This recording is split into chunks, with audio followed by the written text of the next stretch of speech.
Bapak, Ibu, saudara-saudari sekalian yang terkasih di dalam Tuhan. Bacaan Injil yang baru saja kita dengarkan menggambarkan kepada kita bagaimana Yesus mulai melakukan kegiatan-kegiatannya sebagai putra Allah. Yesus menjadi orang yang cerdik dan pandai. Bagian awal kita ketika mendengar bahwa Yohanes Pembaptis telah ditangkap, Yesus menyingkir ke Galilea. Kadang-kadang orang berpikir Yesus takut kepada Herodes yang telah menangkap Yohanes Pembaptis. Kadang-kadang orang berpikir Yesus tidak berani menghadapi resiko. Dari sisi itu barangkali kita boleh berpikir demikian. Tetapi penulis Injil Matius ingin menggambarkan kepada kita bagaimana Yesus dalam memulai karyanya perlu mempertimbangkan banyak hal.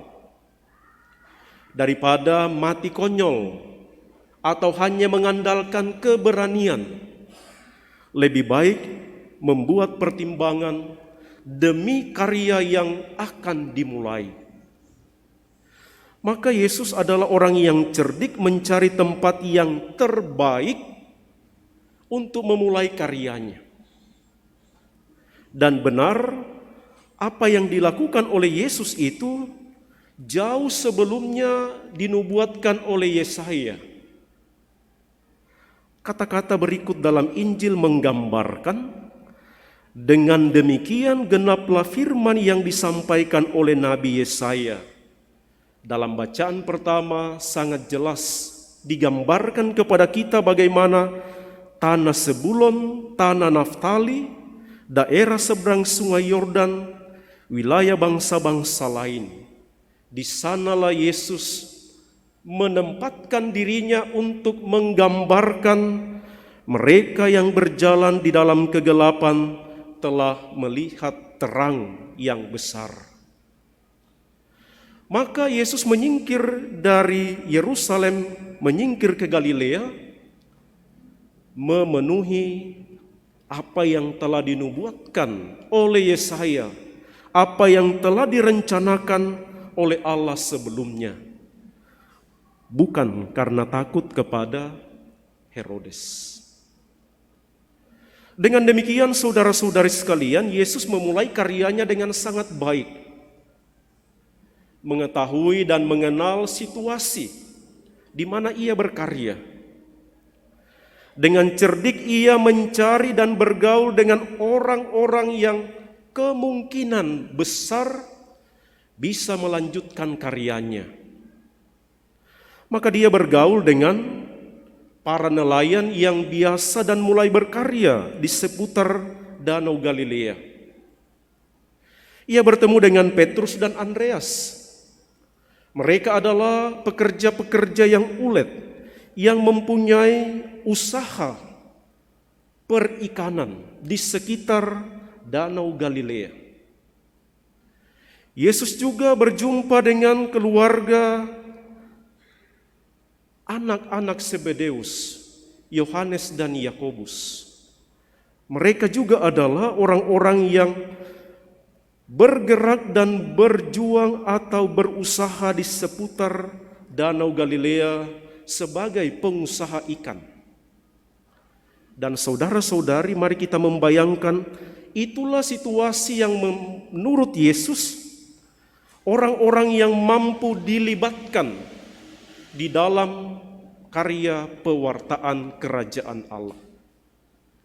Yesus mengenal orang-orang yang akan diajak.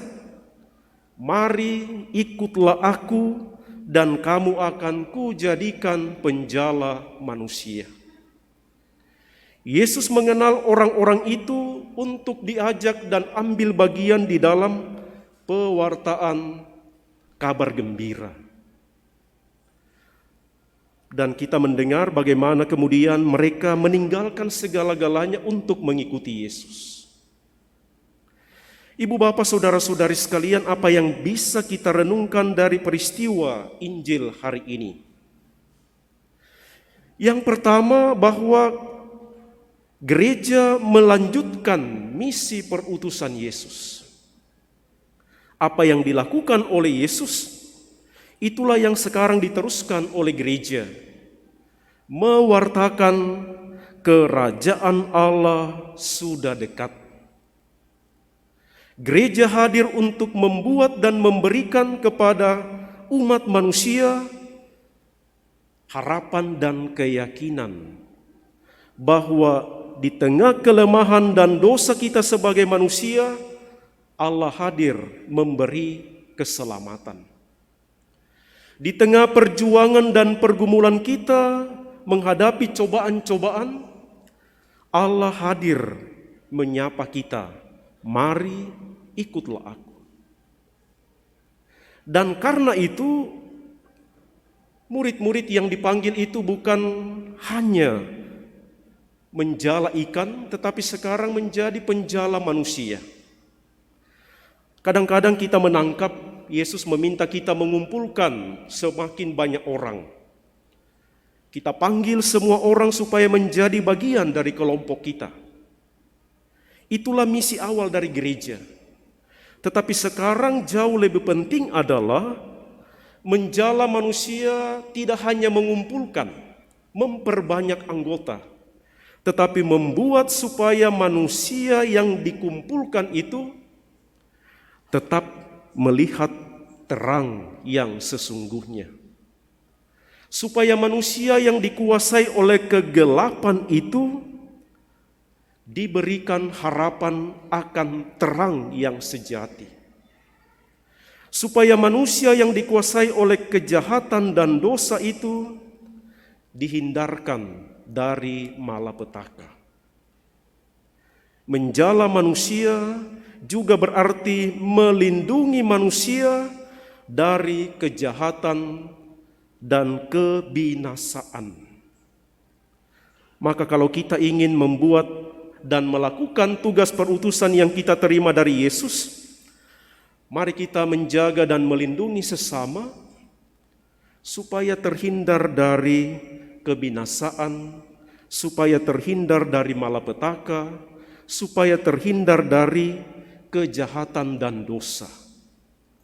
Yang dalam Injil dikatakan, ia mengajar dalam rumah-rumah ibadat, memberitakan kerajaan Allah, serta melenyapkan segala penyakit dan kelemahan di antara bangsa itu. Ibu bapak saudara-saudari sekalian, semoga kita menjadi murid-murid Yesus yang dengan mudah dan gampang mengikuti ketika ia memanggil, mari ikutlah aku. Dan dengan demikian kita berani juga membawa dan melindungi orang lain, menjaga sesama terhindar dari kejahatan dan kebinasaan. Jangan sampai kehadiran kita justru membuat sesama kita terancam, justru membuat sesama kita jatuh dalam dosa. Mari kita menjadi penjala manusia, menjaga dan melindungi sesama dari segala godaan-godaan kebinasaan dan kejahatan.